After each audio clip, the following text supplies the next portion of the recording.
and welcome to tonight's upload. My name's Emma. Make sure you subscribe. Each week I upload a weekly vlog of kind of behind the scenes of family life, as well as loads of hauls and Disney and chats and organisation and all sorts of things. So if you are new to the channel, you might not know that before I came on YouTube and Instagram and my blog, I was a teacher. I taught for 12 years, and before I had my children I was head of department, so I've kind of had lots of experience with, you know, the bigger kids, not so much experience with the smaller kids, but I have got a lot of kind of tools that I use to make sure that my children have lots of fun in the summer and also that they behave, you know, appropriately, and we're not all wanting to kill each other, because summer is a long old time. So in England, summer is 6 weeks. We have 6 weeks off. Let me know wherever you are how long you have off for summer. I think America perhaps has a bit longer. I'm really lucky because I work from home. I actually get to look after my children.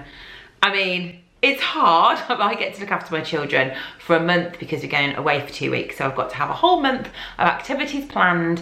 But let me know if you're a working mom, how you kind of deal with summer and what you do with childcare. I'd love to see what you've got to say in the comments. Obviously, before I did this, I taught, so I've always kind of had my kids for summer. So I'd love another point of view. So I'm here to give you some of the things that I'm going to do this summer with my children. I've separated it into indoor activities and outdoor activities. They're all either free or very, very, very cheap.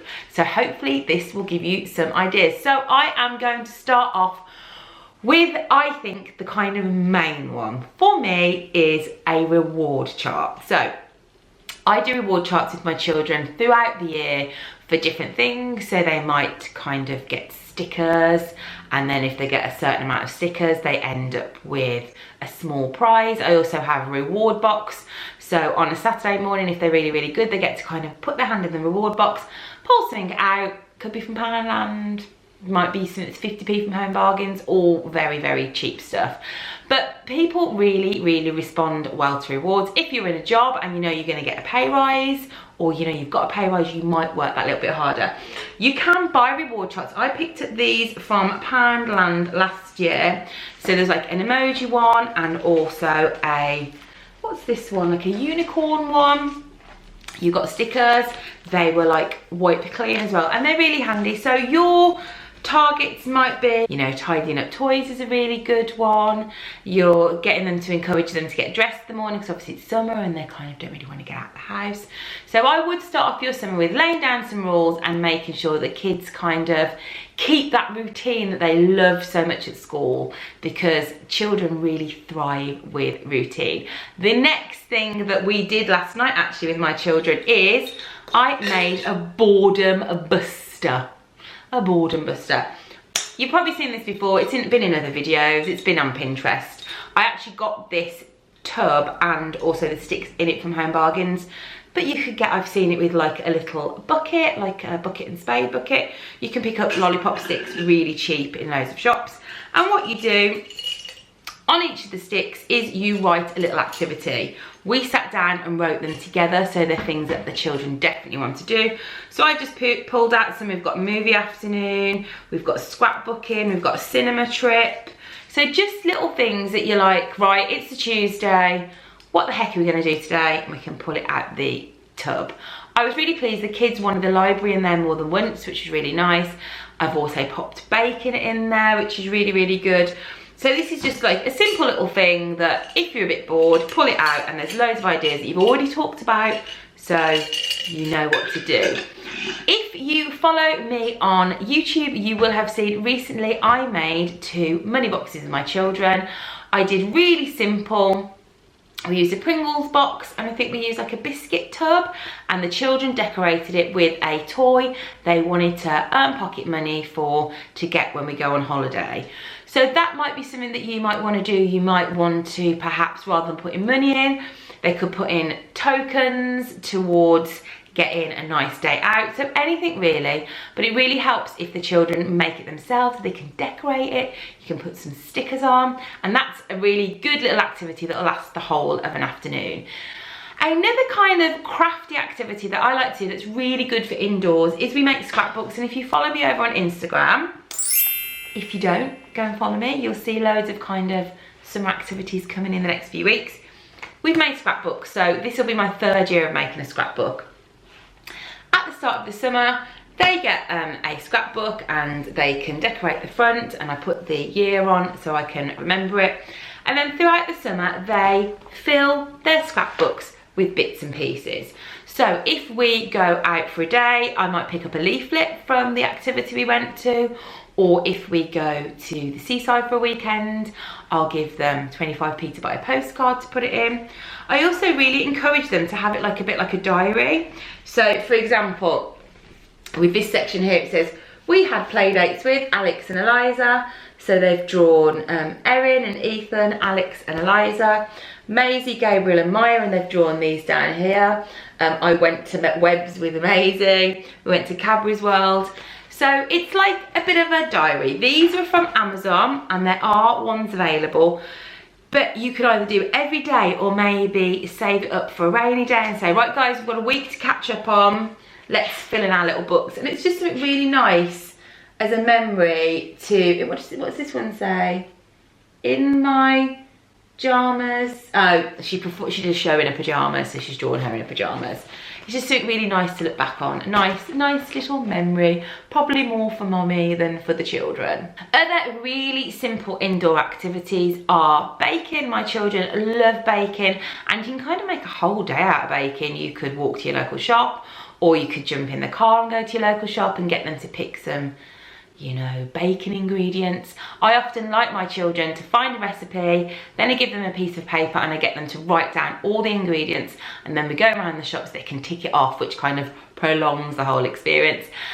Good things to bake are things that you can decorate, because you have to wait for them to cool and then you can decorate them, again kind of stretching out that activity a little bit longer. My two absolutely love baking. They also love baking for a purpose. So you could be, right, we're going to bake some chocolate chips because we're going to have a play date tomorrow, and we can have these chocolate chip cookies tomorrow. Or how about we bake some cupcakes, and when daddy comes home he can have a cupcake, and then they feel really super proud and really super pleased. Another fail-safe, absolutely excellent indoor activity is a movie afternoon, and that has gone in here. Movie afternoon, get the duvets down, get some popcorn in and get them to pick a couple of movies and just chill out for a bit, because summer can often be a bit frantic.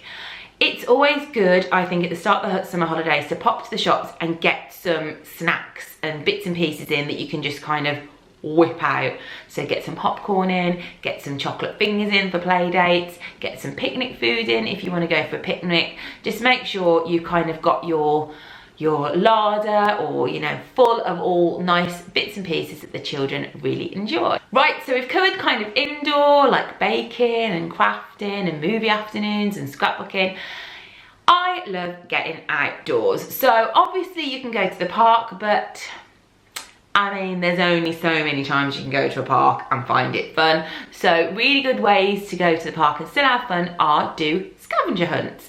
So scavenger hunts are really easy. There's loads online that you can print off. You can make your own. I saw a really simple one, which was like a colour scavenger hunt. So they literally just printed off like 10 colours, and they're like, right, let's go and find things of these colours. So like green for leaves, you know, stone could be grey.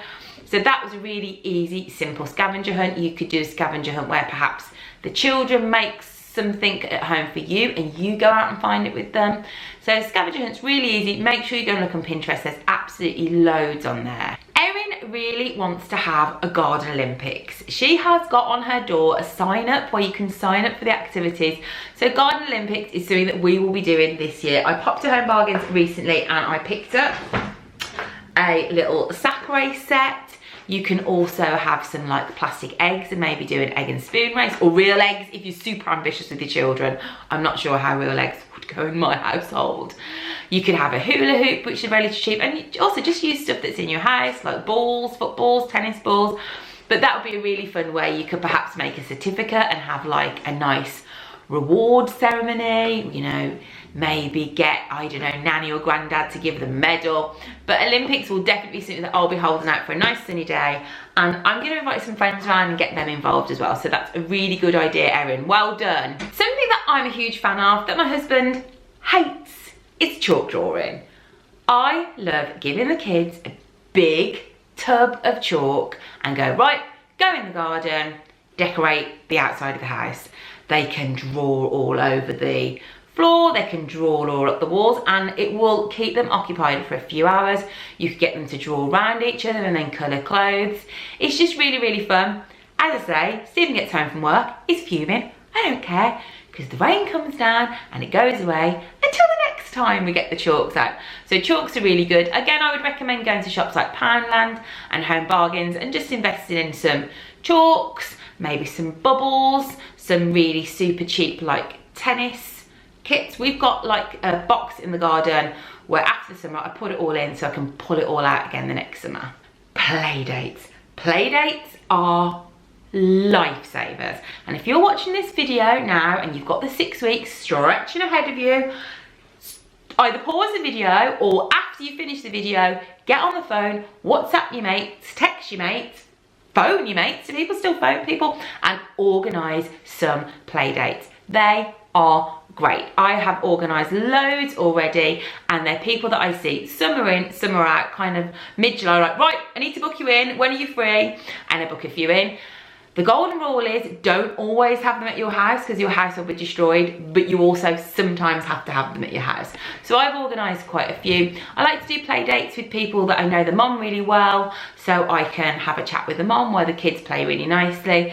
And it's just something really fun. It's something the kids really look forward to, and that's where your bits and pieces that you've got from the supermarket really come into play. That's when you can whip out the, you know, the party rings and the chocolate fingers and just really have a nice time. I also make sure that the fridge is stocked full of like Tip Tops or ice lollies, so you can always whip them out as well. But play dates are absolute lifesaver in the summer. So there we go, there are some little tips for you. I do think right at the start of the summer holidays, you need to set your boundaries with your children. Obviously you still want them to have fun, but you don't want them to get completely out of control so you're all exhausted by 4 o'clock. I think rewards are really useful. I think that the children working towards something, so you might not have a budget to go away on a big holiday, but you might be able to have a budget to kind of save up some money to go to a zoo. So that's always a really nice kind of goal, and say, right, if you're good for the next 5 weeks, in the last week we could go to the zoo. Or just simple things like rewards like for ice cream. Children really like just spending time with their mum or their dad or whoever's looking after them, and they're actually not that bothered on the materialistic things that you think they are. So as I said, when we did this little thing, my kids were like, can we go to the library? Can we go to the 2 different libraries? And that was really nice. They never said, oh, could we go, I don't know, to Alton Towers for the day, or could we do something really extravagant? They just wanted to bake, they wanted a movie afternoon, and they just wanted really nice, simple activities. So good luck to you. If you've got any tips, any hints, any fail-safes, anything that you know just works a treat with children, please do leave them in the comments. Again, if you're a working parent, I'd like to know how you tackle the summer. I'd love to hear about your kind of advice or tips, and I will see you for another upload really soon. Love you lots. Night, guys.